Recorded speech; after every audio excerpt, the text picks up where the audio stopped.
Bon début de semaine à toutes et à tous, mesdames et messieurs. Merci de faire confiance au journal de la ville et tout de suite le sommaire. Procès du parc agro-industriel Boukangalonzo. C'est 14 avril devant les juges de la Cour constitutionnelle de la RDC. L'ancien Premier ministre Augustin Matata Ponyo-Mapon dénonce ce qu'il qualifie de procès politique. La prochaine audience est fixée au mercredi 23 avril prochain. Les bilans des personnes emportées par la rivière Ndili sorties du lit passe de 43 à 75. Le bilan provisoire officiel, plus de 200 000 familles sont en difficulté. Le gouvernement provincial de Kinshasa lance l'appel à la solidarité. C'est tout pour les sommaires. Mesdames et messieurs, encore une fois, bienvenue dans ce journal. Le journal de la ville, le premier magazine de l'information provinciale.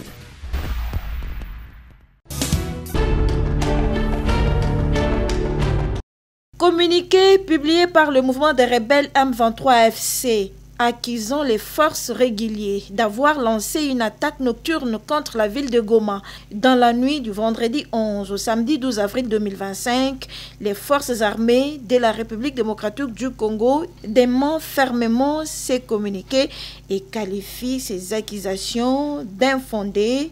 Le général-major Sylvain Ekenge Bomoussa Efomi, porte-parole de l'état-major général, apporte des précisions. À ce sujet, les forces armées de la République démocratique du Congo tiennent à donner des précisions objectivement vérifiables suivantes à l'opinion nationale et internationale. 1. Au nord de la province, leur première position se trouve à plus de 300 km de la ville de Goma, dans le territoire de Lubero, au grand nord de cette province. 2. À l'ouest de Goma, les forces armées de la République démocratique du Congo sont en pleine défensive dans le territoire de Walikale. Au sud de Goma, les premières positions des FARDC sont à des centaines de kilomètres de la ville de Bukavu, dans les territoires de Mwenga, Uvira, Fizi et Chabunda. Le communiqué de l'AFC M23, taillé de toutes pièces, est en réalité un scénario sciemment monté, non seulement pour camoufler et justifier les tueries quotidiennes des civils dans la ville de Goma, mais aussi et surtout pour manipuler l'opinion et également satisfaire leurs appétits criminels. C'est une manœuvre dilatoire concoctée pour tenter de faire capoter toutes les initiatives de paix en cours. Les forces armées de la République démocratique du Congo, tout en demeurant vigilantes et respectueuses des droits de la guerre, restent attachées aux engagements souscrits par la haute hiérarchie pour le retour d'une paix définitive dans l'Est de la République démocratique du Congo et dans la sous-région.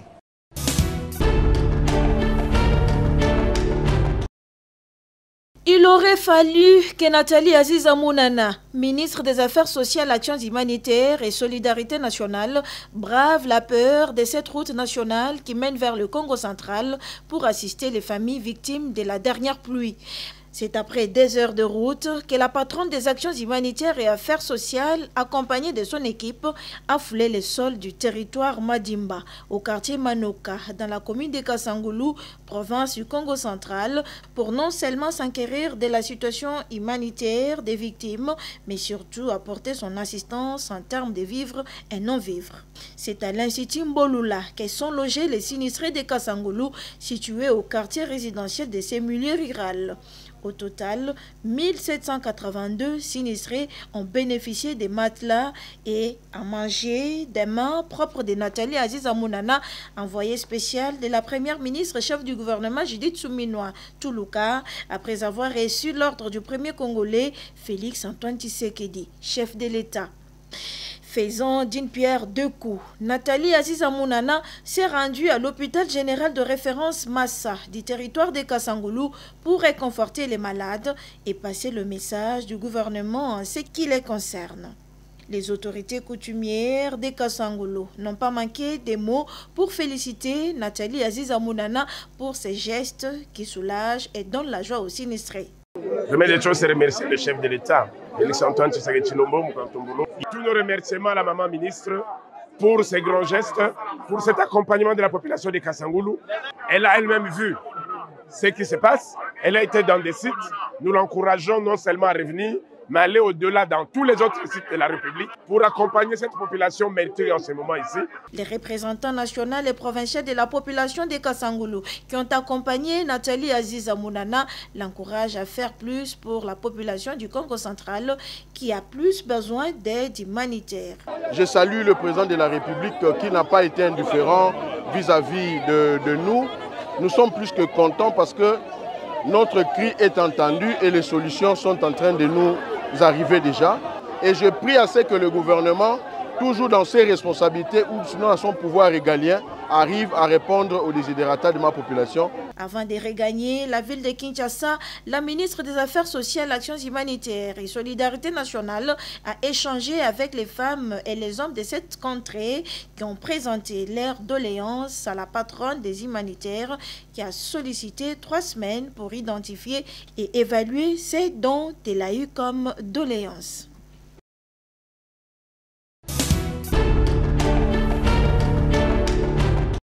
Annoncé lors de la plénière du 4 avril dernier par le président de l'Assemblée nationale, le professeur Vital Kamerhe, et confirmé le 5 avril lors de la journée parlementaire à l'intention de fin parlementaire, la mission de consultation médicale bénévole des réfugiés congolais vivant au Burundi par le député national médecin est déjà à pied d'œuvre. Arrivé le mardi 8 avril 2025 à Bujumbura, capitale de la République du Burundi, par l'aéroport international Melchior Ndadaye, la délégation parlementaire que conduit le professeur Dr Léon Kabamba Ngombe, composée de 7 députés nationaux, dont 5 députés médecins, à savoir Bienvenue Mangonza, Lengue Simine, Maneno Riziki, Yangotika Aladi et Léon Kabamba, ainsi que Missare Claude et Nyamangyoku Obedi, 2 autres élus de circonscriptions électorales proches des déplacés, ont entamé sa mission humanitaire par de rencontres et présentations de civilité comme l'exige l'étiquette. La première visite était pour l'ambassade de la République démocratique du Congo. Là-bas, les 7 élus nationaux ont échangé de l'objet de leur mission avec l'équipe diplomatique faisant l'intérim du diplomate congolais en déplacement, lequel consiste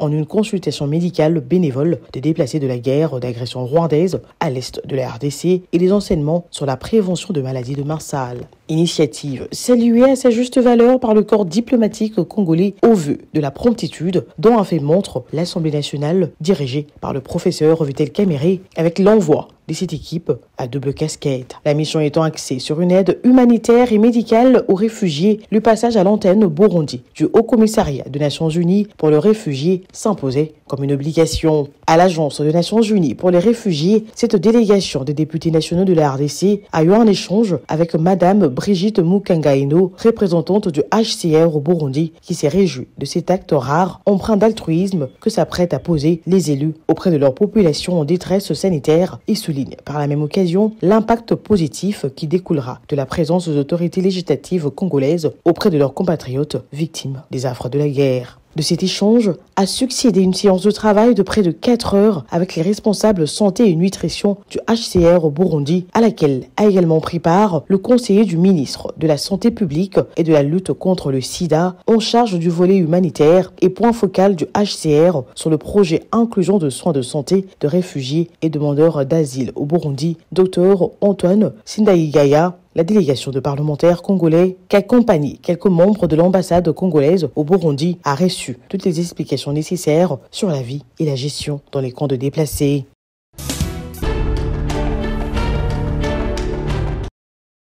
Le prix du passeport en République démocratique du Congo revu à la baisse, il sera obtenu à $75 et non à $9 auparavant. L'annonce a été faite par le président de la République, Félix Antoine Tshisekedi, lors du Conseil des ministres tenu ce vendredi 11 avril 2025 à la Cité de l'Union africaine. Compte rendu avec le porte-parole du gouvernement, Patrick Mouyaya Katembwe. Fidèle à son engagement pris en 2019 afin de soulager nos compatriotes du poids financier lié à l'acquisition du passeport ordinaire biométrique, Le président de la République avait alors décidé d'en réduire le coût à l'équivalent en francs congolais de 99 dollars américains. Cette décision s'inscrivait dans une vision plus large de l'action publique, celle de rapprocher l'état des réalités quotidiennes de nos concitoyens en faisant de la justice sociale, de l'efficacité administrative et de la bonne gouvernance les piliers de notre gestion. Aujourd'hui, dans la même dynamique, avec la ferme volonté de rendre ce document essentiel encore plus accessible, le président de la République a pris la décision, après analyse des différents paramètres lui présentés, de ramener les prix du passeport ordinaire biométrique à l'équivalent de dollars américains, 75 dollars. Cette mesure, à forte portée symbolique et sociale, vise à garantir à chaque citoyen et chaque citoyenne un droit fondamental, celui de pouvoir s'identifier et circuler librement sans que des conditions financières n'en constituent un frein. Elle participe également d'une volonté politique affirmée de réformer l'administration au service de la population en la rendant plus équitable et plus inclusive. Son exécution devra se faire avec rigueur, équité et responsabilité en tenant compte des éléments suivants. La préservation des engagements contractuels en cours afin de maintenir la crédibilité de l'État et sa capacité à honorer ses obligations essentielles. La sauvegarde de la paix sociale en évitant toute démarche brusque ou précipitée susceptible d'affecter les agents impliqués dans la chaîne de production et des délivrances de passeports dont le rôle reste crucial. À cet effet, il a instruit la ministre d'État, ministre des Affaires étrangères, à engager sans délai une concertation approfondie avec le ministre d'État, ministre du Budget et celui des Finances. Par ailleurs, il est attendu que la ministre d'État en charge des Affaires étrangères soumet dans les meilleurs délais au gouvernement un calendrier clair et détaillé de mise en œuvre comportant notamment la date précise du lancement officiel du nouveau passeport ordinaire biométrique avec la nouvelle tarification.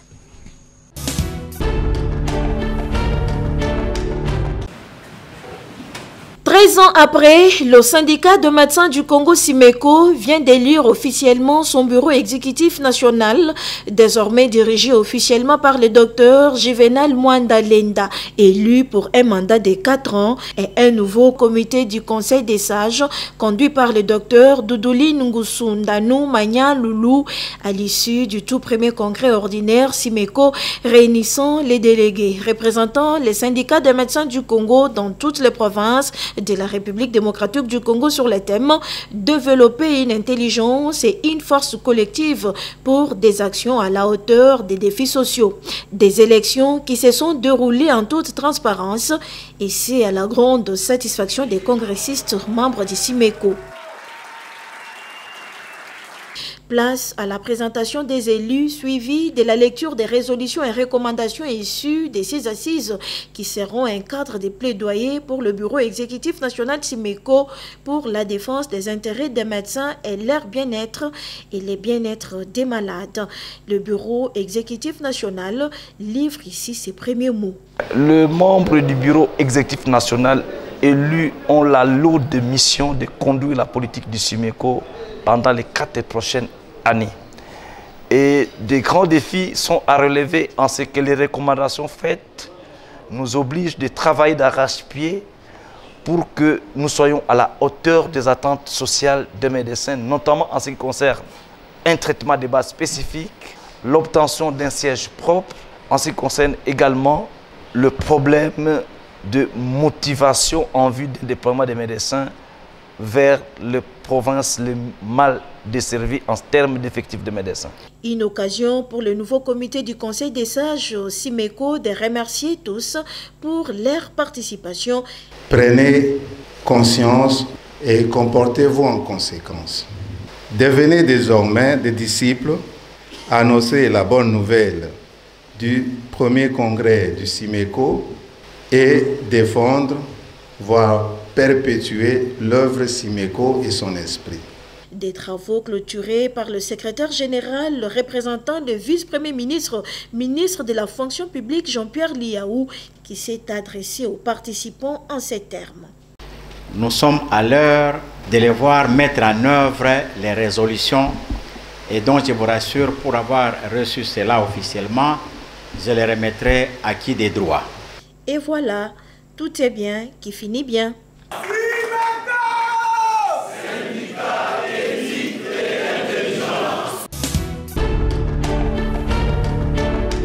Il était midi passé de 7 minutes quand le secrétaire général de la Santé est arrivé à l'hôpital Jason Sendwe. Reçu par le directeur général, le Dr Foreman Mabala, Sylvain Yuma Ramazani et sa délégation se sont entretenus pendant un moment avec les membres du comité de gestion de cet hôpital public de référence tertiaire. S'en est suivi une visite rendue aux malades pris en charge aux urgences sous l'orientation notamment du Dr Sandra Mpungu, la directrice médicale. De là, la délégation du secrétaire général de la Santé est conduite vers les différents services déjà opérationnels au grand bâtiment réfectionné par le gouvernement national. Il s'agit notamment de l'ophtalmologie et la dermatologie au 2e niveau. Passons également par le 1er étage où est installé le service d'otorino-laryngologie ORL en sigle. Dans ce même cadre, un tour sera effectué au service des néonates et la maternité. Au terme de la visite, Sylvain Yuma Ramazani, le secrétaire général de la Santé, est satisfait des progrès réalisés. C'est juste une visite d'encouragement à l'équipe de gestion actuelle, parce que nous sommes à Lubumbashi, nous ne pouvons pas ne pas passer ici, parce que comme vous le savez, cet hôpital est d'une importance capitale et il est en cours vraiment d'amélioration en termes de conditions de prise en charge, de conditions de travail aussi des personnels. Et nous sommes effectivement venus nous rendre compte des efforts qui sont en train d'être faits ici. En termes de remise à niveau de certains locaux, c'est le cas de la pédiatrie. Je crois que ça c'est vraiment encourageant et ça nous pousse aussi à pouvoir continuer à faire le plaidoyer pour les accompagner, de faire en sorte que l'hôpital séréné, qu'il puisse vraiment jouer son rôle dans la communauté ici au niveau de la province. En termes d'amélioration des conditions de travail et de prise en charge des malades, l'hôpital public de référence tertiaire Jason Sendwe a déjà repris sa renommée et cette visite d'encouragement a été marquée par la prise de la photo de famille entre la délégation du secrétaire général de la Santé et les dirigeants de l'hôpital public de référence tertiaire Jason Sendwe.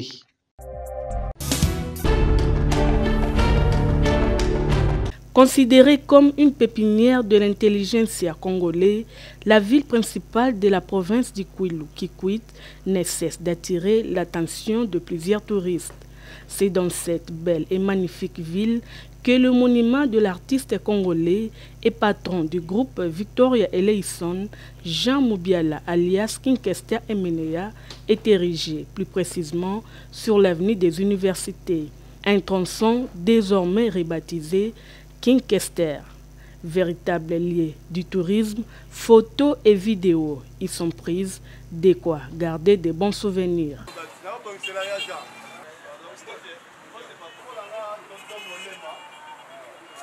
La ville de Kikwit est également connue pour ses différentes denrées alimentaires, notamment les liboké, souvent vendus par les commerçants ambulants du marché Moindi situé sur la route Kikwit-Bachanga. Ici, les vendeurs et vendeuses ont de quoi apaiser l'estomac des visiteurs. Sur place, les liboké de différentes sortes, soit poissons ou animaux sauvages tels que les souris et autres, sont préparés et vendus à un prix abordable à partir de 2000 francs congolais, tel qu'il nous explique. Côté otote kaka, tosombaka mbisi na mai. Totoki 2000, tosombaka pe 2000. Ya 3000 pesa. Awa tozana weza muyi. So leika koi, avoko makarefu, adibula babenga ngo muyi. Tozana ba 10 awa. Awa tous les mbisi toteka na biso za nyama zamba pe awa, toteka na biso. Toteka na prix ya deba maman batuma pe batuma na système ngo ya bien. So le il faut zonga kaka. Il y a 3000 ezalaka, il y a 2000 ezali. Il y a 6000 pe ezalaka pour mbisi za qualité na qualité. Oh, weza muinzi. Oh, eza puku na na mbisi ebele awa na oteka na pe na puku, tous les sortes mbisi oluka eza awa. soko za posa mbisi yaka kaka koyo tunika na kitaka na babizi bamama boki bateka wana oluki sorta mbisi kala ndenge ezalaka koteka ezalaka bien o nga kozita na teka maboke basadine mboto ngolonda ndenge ezalaka moi c'est fallait ko débrouiller zozo débrouiller to koma ndumba il fallait oteka koyiba te boyina boye ezalaka bomuka. Les vendeurs affirment quand même rencontrer quelques difficultés. Na tozana posa ba moustike pona bangungi esika tolala bangungi pe tungisa biso mwa makasi tozala pe na posa pe bandobo pe ezala yango ebele bamson ezala ebele bafile pe yango nde tokoka. Située sur la rivière Kwilu, la ville de Kikwit est reliée à Kinshasa par la route nationale numéro 1 à l'ouest et aux deux Kasaï à l'est.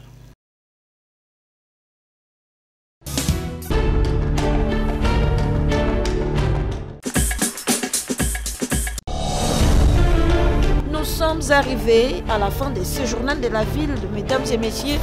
Merci pour votre attention soutenue. Le prochain rendez-vous est fixé pour ce mardi et d'ici là,